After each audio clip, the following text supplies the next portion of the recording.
When people say, well, what are you working on? They want to know what's the next object thing that they can hold in their hand. It's really difficult for people to appreciate that I spend the majority of my time just trying to put ideas together.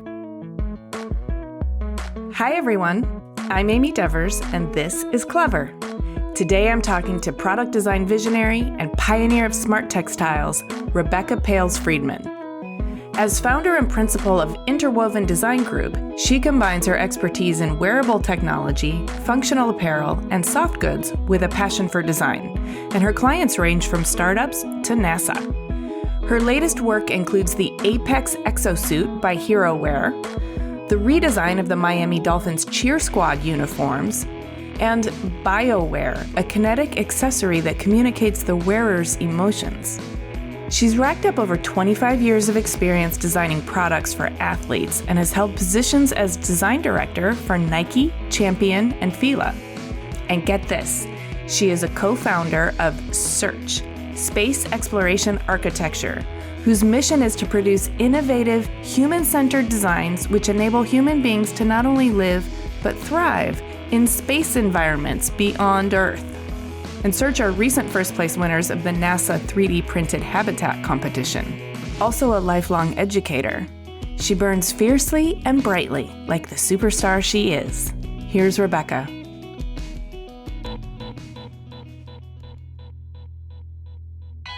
I'm Rebeccah Pailes-Friedman. I live and work in Brooklyn, New York, and I'm a designer. I make things, basically in an effort to understand things. And that's sort of what got me to the point that I'm at today. I'm also an author. I'm a professor. I'm a researcher. But all of these things are kind of like extensions of my design work.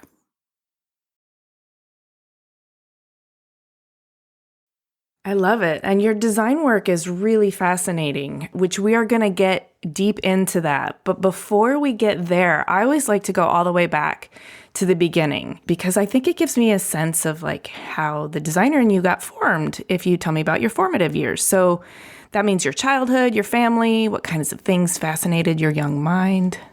Well, I have to tell you, I'm the perfect result of doing a million things as a child that I didn't really appreciate until I got older. I grew up in New Hampshire, very rural New Hampshire. There wasn't a lot to do. I had to amuse myself quite a bit. But I come from this family that has this tremendous history and tradition of craft, which was really lucky because my grandfather had a huge wood shop. My father had a wood shop in the basement. Cool. I got to learn how to use all the power tools at a very young age. One of my grandmothers was a master knitter and crocheter. My other grandmother sewed and quilted. My mom was always sewing. I learned how to sew when I was about 4. And I started making all my own clothes by the time I was in 2nd grade. What? That's amazing. Yeah. Oh my gosh. And garment construction is a fascinating assemblage of parts in relationship to the human body too. Oh my God. It's so true. And with my current self looking back, I can see why these things were really interesting to me, right? I love the idea of taking these flat patterns that seemed so abstract. Like if you've ever looked at a sleeve pattern, it doesn't look anything like an arm. And then putting them together and then having them make this shell that fit your body and that you could use the clothing that you were putting on your body, not only to just express yourself, like how you felt, but also changed your perception of what you could do and who you are. I've always been fascinated by this relationship between the things that you put on your body, why you put them on, and what the result is when you do it. Yes. I mean, as a young child, you can change your own perception of who you are in a sort of dress-up kind and imagination kind of way. But then it also must have been really interesting to see how you changed other people's perception of you based on what you were wearing. Yeah, a lot of people go through this. I don't know if they articulate it as much, but it's a big part of discovering who you are is just trying on different personas. One of the things that growing up in rural New Hampshire, there wasn't a lot of high fashion, and I didn't even really understand what fashion was, but I started making shoes and clogs and handbags and all sorts of clothes and costumes this is my childhood. This isn't before I even got to middle school and high school. I'm experimenting with these things. I feel like that, and because I have 3 siblings, so we had a big family. It was a family of 6. And we always had like chores to do and things to do. And at the time I kept thinking, oh God, why do I have to do this? This is terrible. I'd rather just be playing when I was working in the garden. But the gardening that I did as a young child, and now I'm an avid gardener, it showed me that even if you put all the same ingredients together, you never yield the same result. This is like a huge lesson to learn at a very young age, when it comes to design. I know I have this romantic view of my childhood, but that's one of the things that, as a person that's getting older, it's one of the things that I think is the most wonderful about looking back at how all the experiences in your life have come together. Yes. And it sounds like you had enough you had chores and things, but you had enough unstructured time to kind of process all of your observations and sort of play around with your own creative agency as you were learning materiality and agency with how to put things together. And when you learn how to put things together, you also learn how to take them apart, and you learn how the world works, and you start to draw all these synergistic conclusions about giving love and attention to things that grow in the garden. And what a fascinating and fertile thing to be able to stock your mind with. Yeah, I have a really funny story about taking things apart. When I was in middle school, I started to play the flute, which I played for many years. And I was like fascinated by how it worked. It's like a really complicated thing, right? But it makes the concept is simple, but the tool is very complicated. And I couldn't understand it. So I took my entire flute apart. Like, I'm talking thousands of pieces. My parents, when they saw what I did, it was all laid out on my bedroom floor, all organized, because I was determined to put it back together. They flipped out. I'm like, don't worry, I got this. I'm going to put it back together. I got the whole flute back together, and it wouldn't play. Oh, no. And it turns out, which I didn't know, right? Like, I got all the parts in the right spot. What I didn't know is like each key has a little pad, and those pads have to be individually tempered so that they're airtight. So even though I got all the pads back in, nothing was airtight and it wouldn't play. Anyway, long story short is I had to send it out. It took 2 months. I got it all rebalanced. It cost my parents a lot of money, more than probably the original flute. But what I learned was you can take things apart, you can put them back together, but there's always a nuance that you might be overlooking. Yes, that nuance, that'll get you every time. That was middle school. It sounds like you were a delightful problem for your parents. I think that they would agree with that, with that description. Where did you fit in your sort of sibling dynamic? I'm the oldest, but all of my siblings are really accomplished, wonderful people. And they also tell me I'm the bossiest. Well, the oldest. Sometimes you're given more responsibility, and sometimes that power goes to your head. Okay, so in the adolescent years, how was your creativity manifesting? And did you have to deal with any of the awkward angstiness that most teenagers do? And if so, how did you navigate that? I would say one of the biggest things about my middle school and high school years was that I was one of these kids that did a million things, right? So I was in all the clubs. I did, all this. I did a million sports. I mean, I earned 12 varsity letters. What? Yeah. And it was so cool. This was really cool. And this is something that I feel like really changed the trajectory of my life. So the town I grew up in, New Hampshire, the name of it's Exeter. Mm-hmm. And at the time, Nike had a small factory called Blue Ribbon Sports in Exeter. And Nike's first full-time employee was my high school track coach. His name was Jeff Johnson. He wasn't a teacher at the high school. He worked at the factory. After our classes, we would run over to the factory about a mile away.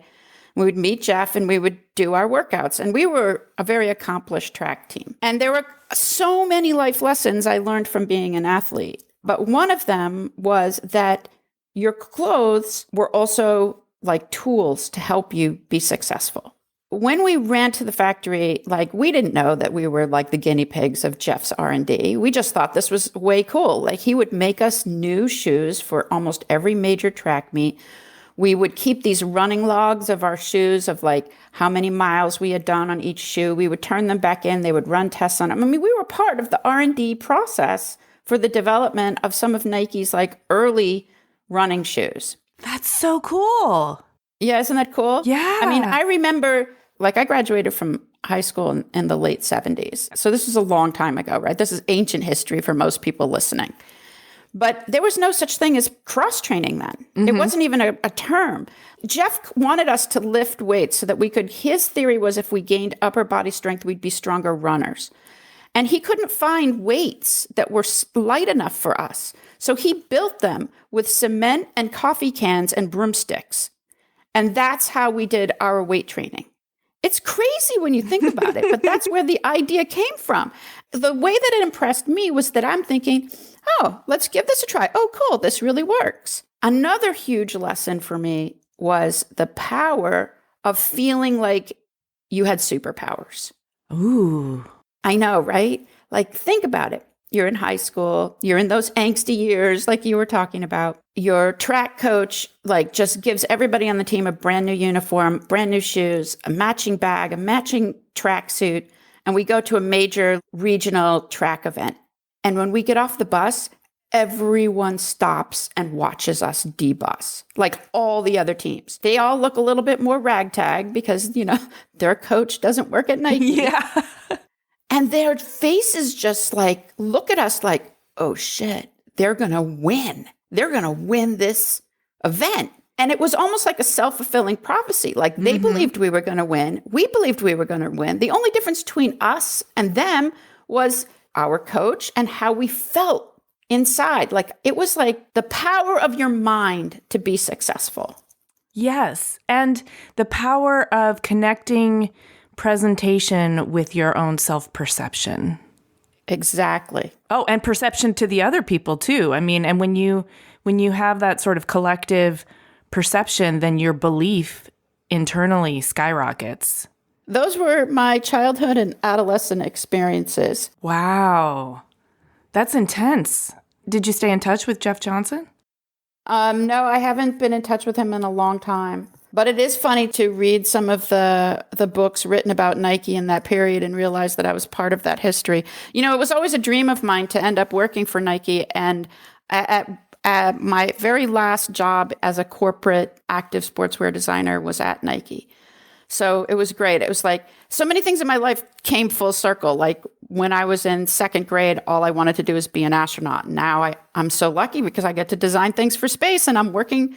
Who ever heard of a fashion and industrial designer that came out of active sportswear that now collaborates with NASA? Do you know what I mean? It's so many things have just come full circle. So I try to keep an open mind whenever I am on a tangent and realize that the universe will weave everything together for me. I love that. And I love that about my job is that I get to talk to people who have followed these paths that have unfolded in such amazing ways.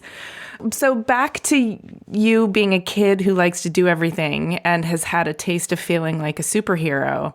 You kind of have stayed in that zone, or at least from my perception, you've stayed in that zone. In researching you, I realized you studied mechanical engineering, fashion, millinery, graphics, industrial design, not necessarily consecutively. A lot of it East Coast, right? A lot of it in New York City, Pratt, FIT, SVA. Was that just a pure hunger for more information about how things work and how to take them apart and put them back together, or how to design and build things that don't exist yet? Okay, so I have two different answers for you.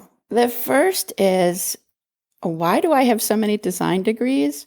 I think it's because I get bored. And I feel like, oh, I've mastered fabric. I want to know how to do graphics. Oh, I've mastered graphics. I want to do wood, metal, glass, ceramics, interaction, technology. It's like, I think of it as like acquiring a palette of like a different medium in which to create something. So it's sort of like theme and variations. But so that's the first answer. It's like, why do I keep doing it? Because I get bored. Why do I keep doing the same thing? Because it's not really about the thing I'm designing. I've been realizing this lately. It's about that aha moment.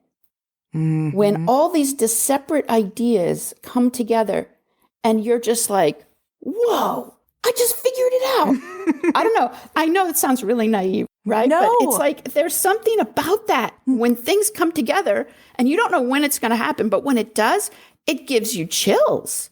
And I'm addicted to that. So I guess I'm an adrenaline junkie. That's the fix, right? And that's the high we keep chasing. What you're saying is that when you study all these different things, then you're able to find these disparate connections that haven't been made before. And then when you do, and you also possess enough knowledge to sort of reverse engineer it into like maybe a path for it becoming executable, it's like light bulbs and fireworks and orgasms all at once. It's like very... Exactly. And you keep chasing that high, sugar. Yeah. And it sounds like academics was like a place where you're very comfortable doing that. Yeah, I came from a family, both of my parents were teachers, and my father, he actually started out his career as a mathematician, teaching college math, and then became a computer science teacher. So I'm unusual in that in the early 70s, I had my own design computer. My father built me a computer so I could design, and I kept saying, Dad, I don't really like typing the code. Is there some way I could draw into my computer? And this was like in 7th grade. So I think that part of having this like area to be free to explore and question comes from this family of academics. Mm-hmm. I can see that because you were certainly supported in all of your questioning. Well, except for the flute disassembly, that was maybe a little bit discouraged. Okay, so after this track experience and all of this education at the university level, are there any stories from those chapters that are really formative, or is it more about the pattern of getting bored and doing new things? I would say that the biggest formative thing for me was, even though my parents were really academic, they didn't really have a lot of experience in the arts. To them, like having a career in art meant that I was going to starve and be unsuccessful. I know that's sort of naive. And they really encouraged me to study engineering. Okay. So that's why I started out in engineering. But I have to tell you that my experience studying engineering at that time period was that it was really misogynistic. Ugh, I bet. There was over 100 students in the mechanical engineering program at the University of New Hampshire, and I was one of 7 women. And we were not supported. We were actively dis-supported. And I just found it like so taxing to be in that type of environment. So I think that's the other thing, that when I transferred to Pratt to study design, I felt like I came home. I felt like I found my tribe, per se. Mm-hmm. Like I was surrounded by people that were inquisitive and interesting and smart and wanted to know why, and filled with a huge campus of people that just made things constantly. I felt like that was really something that I would never not want that in my life. So I think that that's really the biggest takeaway. I mean, I've been on the faculty at Pratt now this is my 22nd year. I feel like I found my home, and I was like, damn, I'm going to stay here. I'm also a very faithful person, as you can see.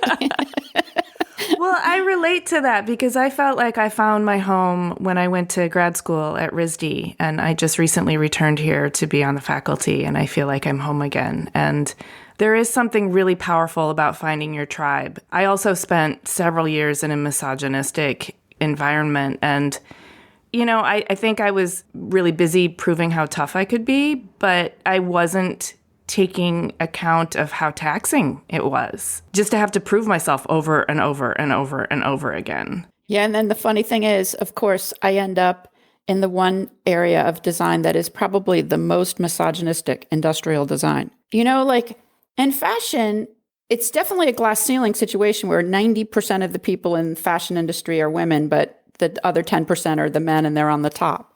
But at least you're surrounded by a lot of people that you can commiserate with. And architecture, I feel like it's a little bit more balanced between men and women, although I know that there are more men, but there's so many successful women to look up to. In industrial design, it's really difficult, especially if you're going to be working in technology, consumer products, and just basically surrounded by, I would say it's because it's so close to engineering, there's a lot of misogyny in industrial design. That's one of the reasons why So much of the work that I do and the things that have been driving me recently have been about supporting women in industrial design. My industrial design practice, I know we're going to get there in a bit, but my industrial design practice was set up to be a female-led and primarily female-driven industrial design firm because so many products are designed by men for men and not by women for women or just women for people. I can't tell you how many times I've gotten a product and I'm like, ugh, a man designed this. It clearly has no sensitivity. All the power tools that don't fit in your hand. Right. Right. Or if they do fit in your hand, they're really wimpy and you can't drill the damn hole. Right. Lately, it's been making me want to just like cuff somebody upside the head. Like, bam, what were you thinking? So how has that impacted your feeling of responsibility to be visible in the work that you do? Knowing that visibility is also sort of becoming a representation role model for those, who might see you and be inspired. I have to tell you, every person always says this, but that was a really good question.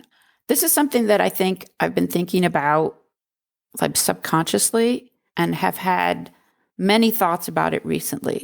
And I can sort of relate it between working corporately and then having my own firm.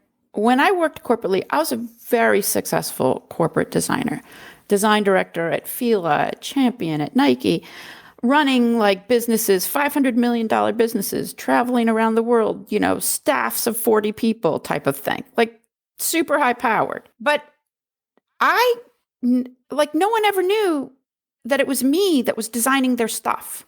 I know on one hand, it sounds sort of self-serving to say that kind of bugged me, but it did kind of bug me. All the people that had their names on things, I felt like they were treated differently. Like their design voice seemed more listened to. And I think as a woman designer, being heard is so critical. I think that was one of the reasons why when everything transpired and I opened Interwoven, why I really wanted to have a voice in design. So that not only was I don't really think of myself, like I don't go out of my way and think of myself, oh, I'm a role model, I should do X, Y, Z. But I do feel like just the fact that I do things and the way that I do them and have confidence that I'm doing things in a way that other people don't and I'm successful has helped me have take on more of a leadership role in design. Also, as females, we're sort of socialized not to be self-promotional or not to call attention to ourselves, and also to be sort of deferential to the group, which those are good things at times, but it leaves us feeling awkward about asserting our voices or becoming visible. Or even to take it a step further, when we do assert our voice, we're called out and called names and like sort of pushed down again into our expected role. Yes. And overcoming that is really challenging because you've already had to overcome all your fear to speak out. And then when you speak out, everyone pounces on you. You're just like, oh God, is this really worth it? Okay, so you know what you're talking about. Would you be willing to share how you found your gumption to get back up again when these types of things happened? It's disheartening and it's exhausting. It's very exhausting. And when I think back of all the things that happened in my career, it's like gets heavier and heavier of a burden to carry. And I have less and less patience. I was always outspoken. I've never had a problem advocating for myself. But at the same time, it's so noticeable now that I don't have the patience that I did to sit still. I almost have to immediately say, one of my favorite lines is, your inherent bias is showing. Oh, nice. I mean, I have tons of stories. None of them are pleasant. I think any person listening to this podcast is going to have similar stories. But, when you speak up in a room and then you're told that your idea doesn't matter. I'll give you a classic example. When I was design director at Champion, I developed this line C9 by Champion for Target. It was really actually a super fun job, and I loved the people I worked with and my boss. But my boss had also bosses, and they weren't quite as cool as my boss. And I remember there was I believed in this one product. I really believed in it. I felt like it was the right thing to do. So every season that I had to show like the designs for that season, I would reintroduce this product. It was a very simple white performance polo tennis shirt. Everyone was like, it's not brand specific. It's not good. It's not this. No one's going to blah, blah. I was such a pain in the ass about this that finally my boss said, how can I get you to shut up about this shirt? I said, give me a test. Give me a 500 unit, 3-store test. And he was like, all right, fine. They let me put the style in the line. Within 18 months, the style was the #1 best-selling style in the brand and drove millions of dollars of profit. But I had to be such a nudge about that. And if I hadn't just kept going back and back and back and kept putting it in front of them, they would have never put it in the line. You know, they say it's all about timing. And I know that was just like literally their goal was to shut me up. But their benefit was that they got a great style. But it took a lot of inner strength to just believe in that, just to keep believing. Yeah, so that's what I was going to ask. My follow-up question is, that inner strength came from trusting your instincts, being at it long enough to know just intuitively that you were onto something, being fed up, like all of the above? Where did that come from? I think I was born with it. I do think some people have it sort of encoded in their being, and it never gets sort of taught out of them. Like, there are certain things that I don't believe in, and there's certain things I do believe in. And if I believe in something, it's like I don't question it anymore. I don't know if maybe it's not just that one shirt style that we were talking about a second ago, but like there were other things that I really, really believe in. I just feel like it just becomes part of you when you believe in something really strongly. And then it's really easy to fight for it when you believe that, you know, it's like social justice. Like a lot of people take a lot of personal risk to promote their beliefs in what is right and what is wrong. And that's the only way I can equate that to, like, when I think about the future. So, you know, when I'm constantly thinking about the future and what if and why. And when I want to understand something, I just believe that other people are going to want to know the answers to the same questions. Yeah. It's sometimes disheartening when they don't, or when they're actually so invested in resisting finding out the answer that you have to chip away at them with like these poor ass power tools designed by men. Absolutely. But in the end, when you're successful, it gives you such a rush that you're just like, yes. Yeah. To be honest with you, there isn't anything I like more than being right. So did you get the satisfaction you needed from those people who just wanted to shut you up about the tennis polo? Yeah, I mean, it was almost just like the fact that it was successful was enough for me. Like, I don't need to rub it in someone's face like, na boo boo, I was right and you were wrong. But it was just like, you know what the best part about a story like that? It afforded me more freedom. And then people believed in me and gave me room to be able to explore new ideas. That's kind of what I was getting at. Like, did they trust you more after that? And yes. Yeah. Absolutely. So in a way, you were fighting for not just the tennis polo, but you were fighting for the trust that you needed to do your job well. Yeah, your voice. You have to, no matter what, no matter who you are, male, female, young, old, you know, whatever your background is, you always have to fight for your voice. So you founded Interwoven as part of fighting for your voice. So what kind of work and projects do you get to do at Interwoven? And I'm assuming it's a little bit of everything. When I was working corporately, what I was experiencing was that there was never any time in the corporate cycle to just develop something new, something that would take like maybe 2-3 years to develop. Some like really deep R&D takes a long time. So unless you were like super lucky and landed a job at the Nike kitchen, there's just no way that corporately you were going to be able to be in these long-term R&D type situations. And I saw this need where there was somebody who could understand what corporate needs were, understand what drives business, how a product should be placed, marketing, like every aspect of a product. And then this gap with this longer R&D. So I felt like I could serve a purpose by being that sort of in-house and outside the loop person that could develop new technologies, new products, new approaches that wouldn't just fit into like a 6-month design cycle.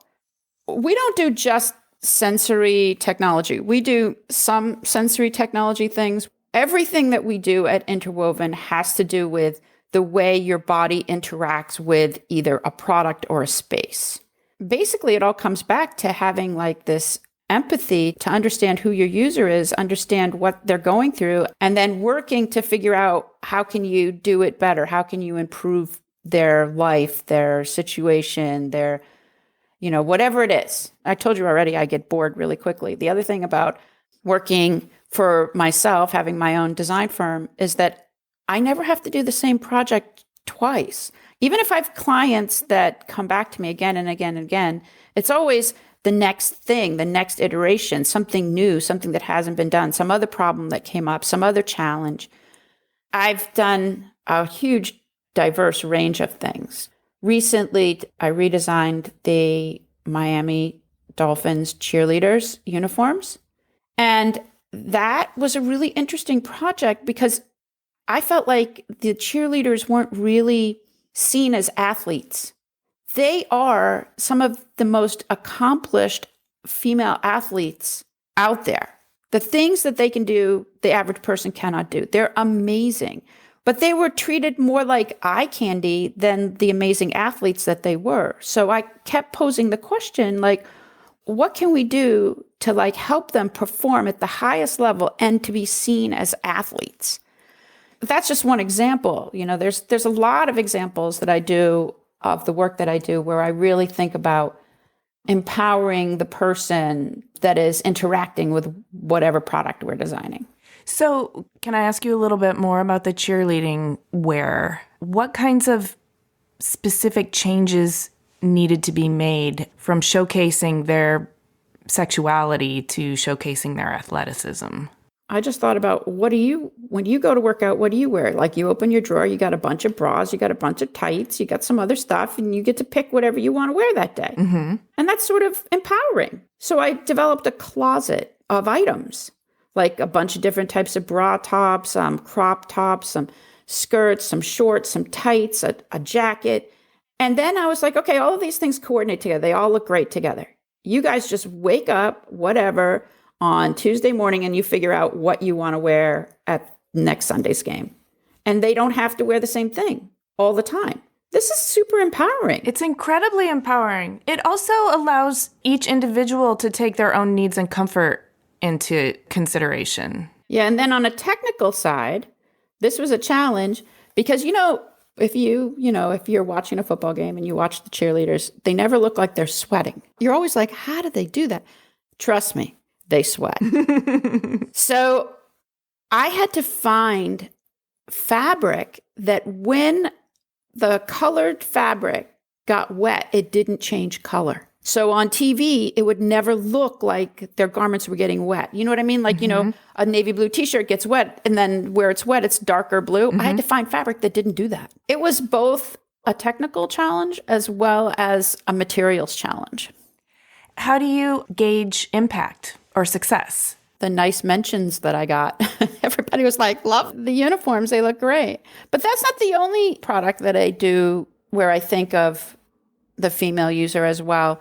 Like I just recently designed a exoskeleton suit called the Apex suit. It's by Hero Wear. And it's for logistic workers that have to do repetitive lifting. The one thing I did was to introduce the idea of modularity in the suit so that I could fit a wide range of body shapes and sizes, including women's bodies. I mean, one thing people don't realize is logistic workers, about 50% of all logistics workers are women, and they've never had equipment or devices designed for them to be able to do their job. It's sort of like in the military, same thing. There's no such thing as a bulletproof vest that also accommodates a female physique. It's ridiculous. So we designed the Apex suit to be the first exosuit for all. And it fits women and men or traditional women and men's physique and a range of heights from about 5 feet to about 6'4" and weights from about 110 pounds to almost 300 pounds. And you did this, I'm specifically calling out the modularity because that's what makes it actually work. It's not averaging people all together into one. No, that never works. No, you can't average it. And that's where we got into all the trouble. But the question, so it was a business question as well. We could have made 19 suits and then you pick your shape and size, like you do with jeans or something. But that wasn't really cost effective. We standardized the most expensive, like the mechanical components of the suit. They're standardized across all sizes, and then customized certain components to be able to give us this wide range of fit. Fascinating. That must have been not only an exciting challenge for a brain like yours that's analytical and artistic and fashion-minded, but also very meaningful in terms of fulfilling a very real public health need for a underserved segment of society. Yeah, it's true. It's really interesting that you brought up that word meaningful, because I personally feel like finding meaning in what you do is what ultimately leads you to having a happy life and hopefully a successful career. But that, making meaning is really key. And you do a lot of things they're outside the box, literally. So the meaning contained within is going to be coming from not society necessarily, but your personal connection to serving society in ways that they don't even think or know that they need yet. It's like a multi-sided problem, right? So yes, it's making meaning for yourself so that you're happy, making meaning for the greater good. But I also find a lot of meaning with the teams and the people that I collaborate with. Ultimately, I feel like we're social beings. And when we can figure out a way to work together, just like you and I, like we never spoke before, and here we are having this really intimate and deep conversation about things that are really important to both of us. But like the whole idea of collaboration, it takes a lot of faith, right? You have to trust the other person. You have to believe in them. And you also have to feel that they're going to be supportive of you. If you don't feel supported, it literally will kill your creative spirit. I think when you're, making a product, of course, that product is meaningful. The purpose that it serves has meaning, but the team and the people that you work with and working with them to come up with an idea, in the end, that is equally as meaningful to me. I think that's one of the reasons why I love teaching as well, right? Because the nice thing about teaching is I'm not designing anything really that my students are designing. I always ask them a question when they come to me, like, what do you think I should do, X or Y? I always tell them, well, you really want me to answer that? And they would look at me like, yeah, of course I do. And then I say to them, well, if I answer that, I'm the designer. I said, I think you're the designer. I think you should answer that question. Ooh, that's a good one. I'm going to use that. It's sassy, right? And it's supposed to make them laugh, but it's also supposed to give them confidence that they can find their own answers. And to me, this is sort of like the kernel of truth in the design process and finding meaning in what we do. Yes, and you are encouraging them to discover within themselves their own why for doing things, as opposed to trying to match some sort of external expectation of how things should be. Exactly. And hopefully that will lead them, anybody, even if it's people, even it's myself, right? I recently was on a creative team and I did not feel supported. I felt minimized. I noticed that even with all of my experience and all the things I've done, how easy it was to get under my skin and make me feel like I didn't have anything to contribute to the project. For me, meaning is so intertwined with the words trust and support. And also, you got to have faith. You have to have a lot of faith. Being a designer is basically having faith that you don't know the answer before you take a job. I mean, that's one of the number one question I get from a lot of people. It's like, well, do you know what you're going to design before you sign the contract? I'm like, no, I just know that I will know what the solution is. They were like, how do you know that? I said, I don't know. I just have faith in my process. I feel like I'll come up with something. If I had to think of the solution to everything before I signed a contract, I would not be able to make a living. Oh, yeah. Yeah. No, just it wouldn't work like that. Not only that, but you'd be doing all the hard work before you got paid for it. Exactly. So I want to talk about, in addition to Interwoven, you've also co-founded Space Exploration Architects. You know, I know a little something about designing homes on Earth, but I know nothing about how to thrive in outer space, which is what you doing with space. I mean, I don't even know where to start. Just tell me how you're designing homes on Mars. It's crazy and awesome. Isn't it crazy? And winning first place prizes with NASA. I know, right? And it blows people's minds. Like literally, I can't really talk about it at too many dinner parties, because then everybody else just looks at me like, well, does my life have any meaning? You're designing a habitat for the moon, So yeah, but it was an interesting story. I was not the original founder of Search. The very first iterations of Search were from my colleague, Michael Morris, and his former wife. Started Search many years ago when they were teaching at Columbia. And then eventually Michael ended up teaching in the architecture program at Pratt and wanted to enter his Pratt class into a competition for a grant at NASA to design a transit habitat.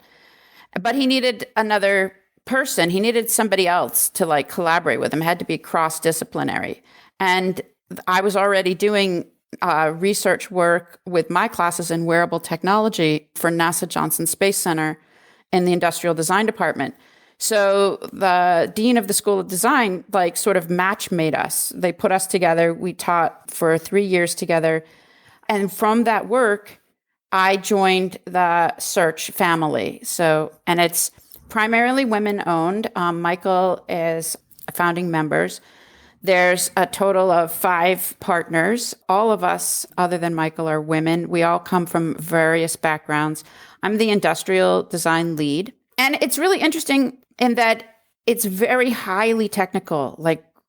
We have to learn a lot about, the environment that we're working in. And you have to have this tremendous capacity to not only just retain technical information, but also to project how it might be affecting the astronaut, the person that's actually going to experience it. I'm never going to be an astronaut. I'm never going to go to the moon or Mars.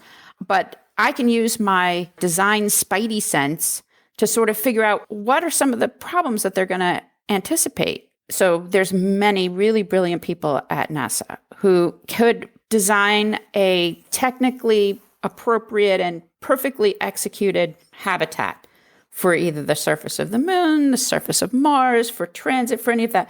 But that doesn't mean that they would necessarily put the human inhabitant first. I mean, they might want, number one, they're going to say they want to preserve their life, but they might not say, but they also need a space to be able to be creative, or the quality of light, or the materials and the tools, the surface textures that they interact with.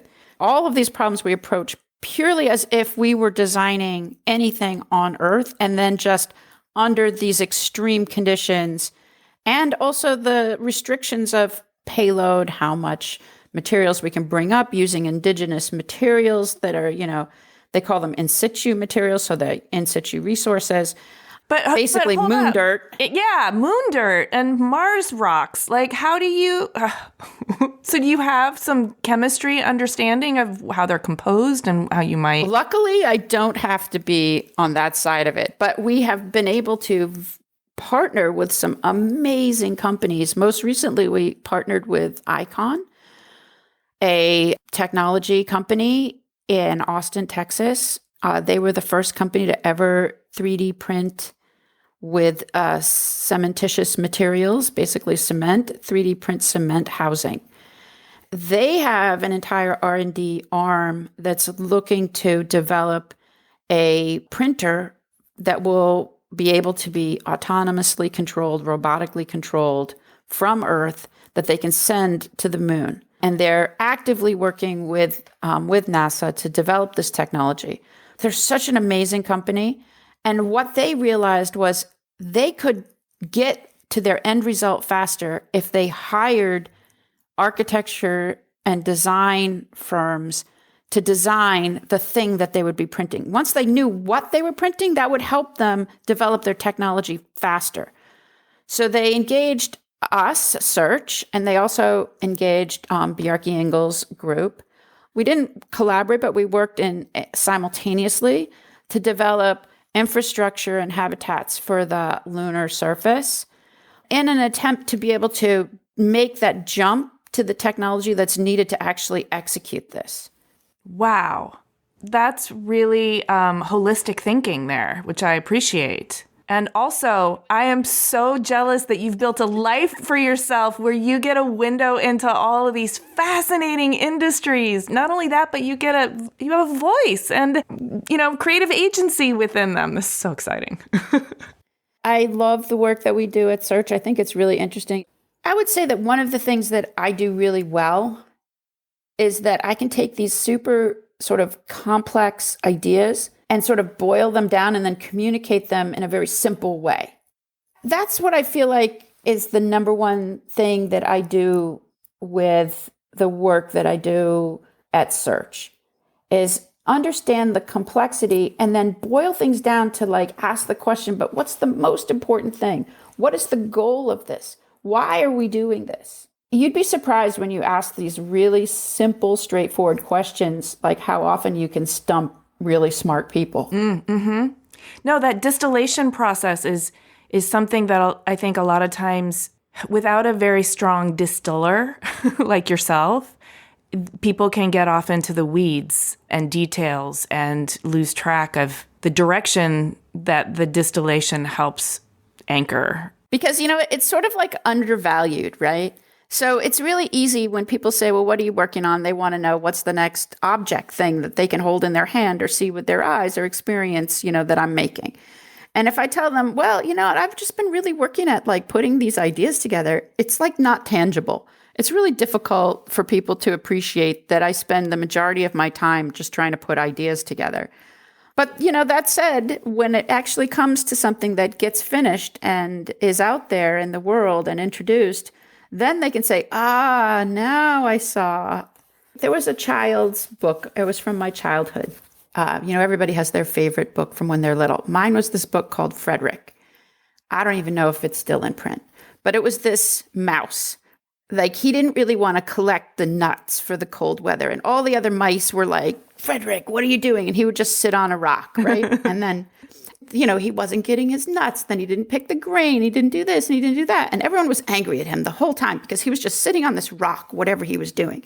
But then the cold winter came and they ate all the nuts and they ate all the grain and they ate all this and there was very little left. And they said, Frederick, if you had worked, we wouldn't be hungry now. And he stood on the rock and he explained to everybody the warm sunshine and the beautiful smells and the sounds of the birds. Basically, it was the arts. And when he did that, it's it let all the other mice's little heads be happy. And I thought that was such an incredible story. And I feel that's sort of where I get this desire to sort of put the ideas together. And yet it comes out with good products in the end. But really it's this gathering of ideas and then trying to reformulate them into something new, to something that's meaningful. This is your creative process. It sounds like this gathering of information and synthesizing ideas and distilling out the meaningful direction that things need to head in, but then also communicating that in a way that can galvanize and coalesce your collaborators. Not just my collaborators. I always think of it as you never want to talk down to people that don't understand the big words. It just makes them feel stupid. And if they feel stupid, it goes back to this whole thing with the support. If they feel stupid, it kills their creativity. So if you can communicate things that in an inclusive way, then you're going to get better results no matter what it is. So can you break this down for me a little bit? Like just into practical terms, your process. How do you go about gathering all the information you need? What does the synthesization of these ideas? That's the $24 million question. Yeah, but like in your day-to-day life, what does that look like? Just like you're making a cup of coffee and you're thinking about cementous 3D printing and moon. Not really that. I try to let go. I try to not worry about if I do this, I'll get there. It's more like, so I love to cook, right? And there's so many things that I like about it. One of the things that it does, there's a lot of other things in my life that I do, but I'm just going to use cooking as an example. I think of my brain as having layers. So if when I cook, there's a beginning, there's a middle, there's creativity, there's definitely an end. You clean up, you put everything away, you're done. And it sort of keeps that top layer of my brain busy so that the underneath layers of my brain can start like putting things together and I'm not even really aware of it. You know how people say that they come up with good ideas when they're sleeping? Well, I'm also one of those people that I will literally, if I don't know the answer to something, I'll clean the house, take a nap, go for a run. And then somehow miraculously, it just happens that things come together. And that's the one thing that I try more than anything to communicate to my students as well as my collaborators and my colleagues is that sometimes you just have to like relax a little and it will all come together. I appreciate that because I think that for me, that's kind of how it works too. There's usually a research phase where I just sort of fill a bunch of information into the hopper. Exactly. And then I go do something different. If I try to stay and force it out, it's never a good result. But if I break from it and focus on something else, usually, hopefully, something even kind of playful, I don't know. I've bought myself a sort of breathing room or latitude. I've loosened the clamp. You've let your lizard brain do the work. Oh, lizard brain. Well, it's the same thing. Like I go to a million museums. I see art. I have a lot of interests. I constantly read. I'm probably always in at least 3 or 4 books at the same time. I spend a lot of time working on my Instagram for Interwoven, especially focusing on promoting women designers. So I'm doing research about that. What's my next book? Like understanding the parameters of space. I've been recently doing some supportive work, working on film. I have 2 adult children. They're a writer-director team, and I've been lucky enough to be able to do some executive producing on some of their short films. I really love that. There's so many different things, but then, I think, I learned so much doing a film that I didn't know, but then I was able to take that knowledge and apply it to say, that process is so different in filmmaking, that particular process is so different than anything else. I understand now how the image and ties to the storytelling, and that helps me in my communication with my design work. It's like it's all related. Okay, so then the obvious question is, how do you not get overwhelmed and how do you keep order with all this stuff? Or do you not worry about that? You know what I worry about more than that? Almost the opposite. When I don't have 30 million things going on, I get anxious. I should be doing something and I'm not doing it. Oh my God.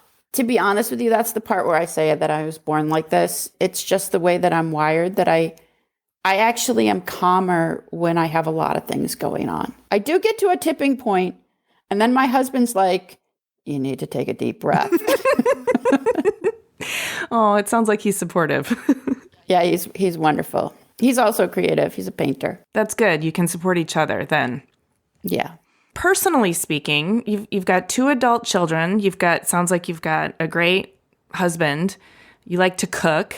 You're painting the picture of a very well-rounded, full life, but your head is frequently in the future of fabrics, the life on Mars, on the moon.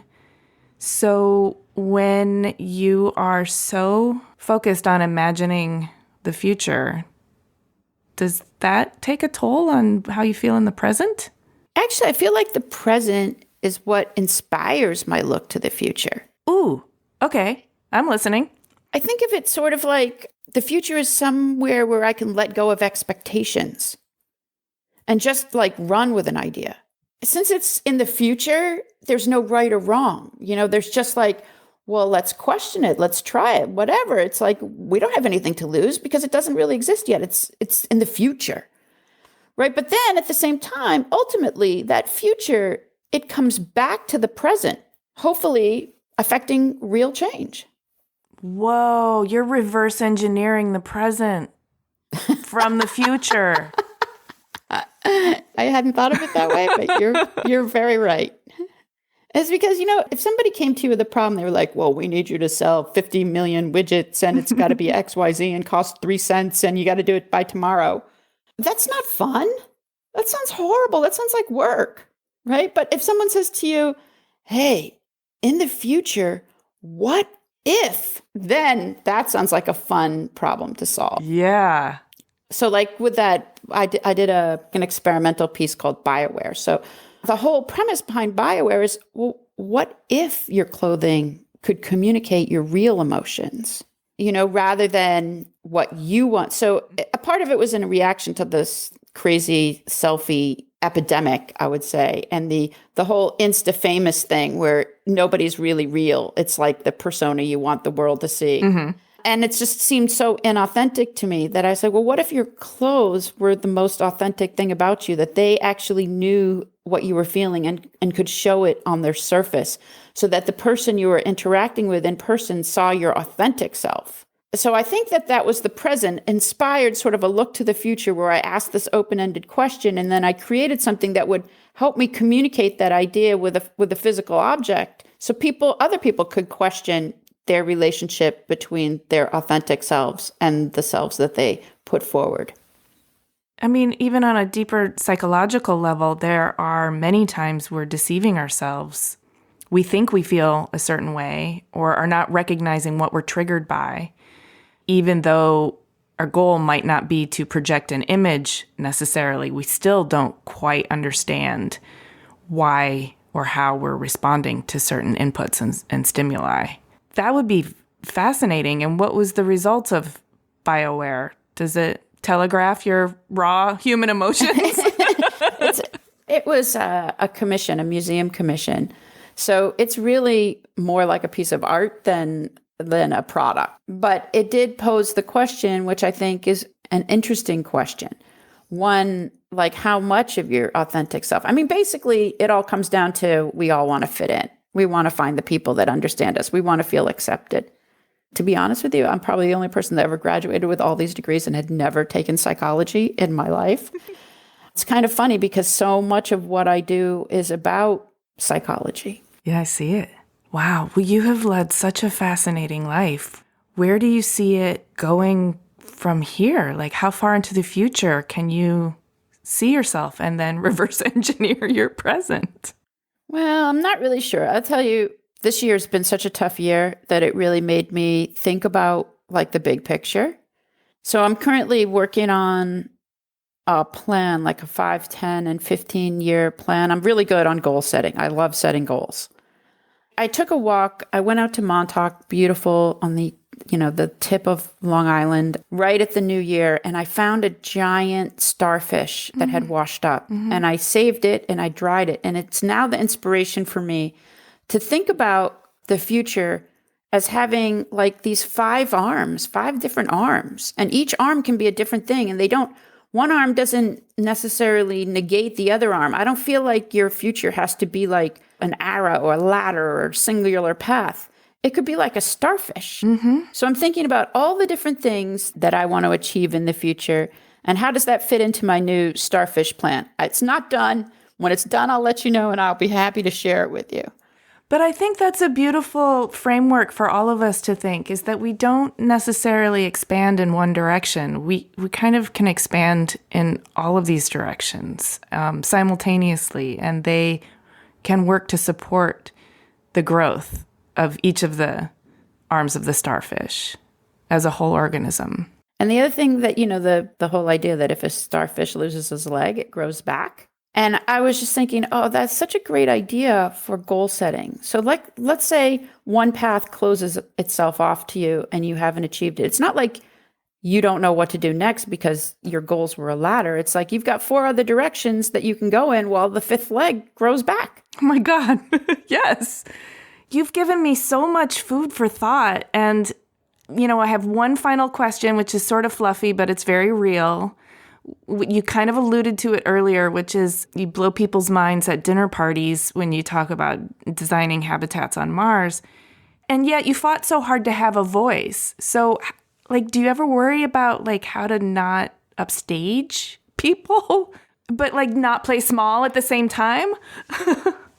Can I just be, brutally honest? I feel like if I was a dude, you wouldn't have asked me that. Oh, I think you're right. I wouldn't have. And I'm really sorry to call you out, but I kind of feel like it's not my job to feel like I'm going to make them feel small. It's my job to say, you can do this. I'm doing it. There's no reason why you can't do it. I'm really glad you called me out, because the reason I asked that question is because that's what I do. I worry about it in a weird... Oh, God, don't do that. No, I know, right? So not worth it. We're all amazing people. The reason why people come to a dinner party with you is probably to hear your story. The one thing I know from personal experience about my work with NASA is oh my God, how scary is that? Can you imagine being in a room with all these NASA scientists and you don't have a science or engineering degree and they're listening to you? The one thing that I learned was the purpose of having a designer in the room with all of those engineers and scientists is they know so much technical stuff, but they don't have the same type of imagination. You're Frederick. You're the mouse on the rock. Right. They can think about that they want a habitat, but until we draw the picture and show it in, a rendering and it becomes real, then they have something to go for. Yes. Well, you have filled me up in ways I wasn't even expecting. I knew I was going to get a lot of my curiosity piqued and satisfied, but you've also challenged me in a way that I think has really triggered some growth. And what a fucking gift, man. I have really enjoyed our conversation, and I would love to be able to check in with you again in the future. Oh, I'd love that. Oh, let's definitely stay in touch. Thank you. It was so nice talking with you, Amy. Take care. Hey, thanks for listening. To learn more about Rebeccah and see images of her work, read the show notes, click the link in the details of this episode on your podcast app, or go to cleverpodcast.com, where you can also sign up for our newsletter. Subscribe to Clever on Apple Podcasts, Spotify, Stitcher, or wherever you get your podcasts. And if you would do us a favor and rate and review, it really does help us out. We also love chatting with you on Twitter, Instagram, and Facebook. You can find us at Clever Podcast, and you can find me at Amy Devers. Clever is produced by 2VDE Media, with editing by Rich Straffolino, production assistance from Laura Jaramillo and Anushka Stefan, and music by L1011. Clever is proudly distributed by Design Milk.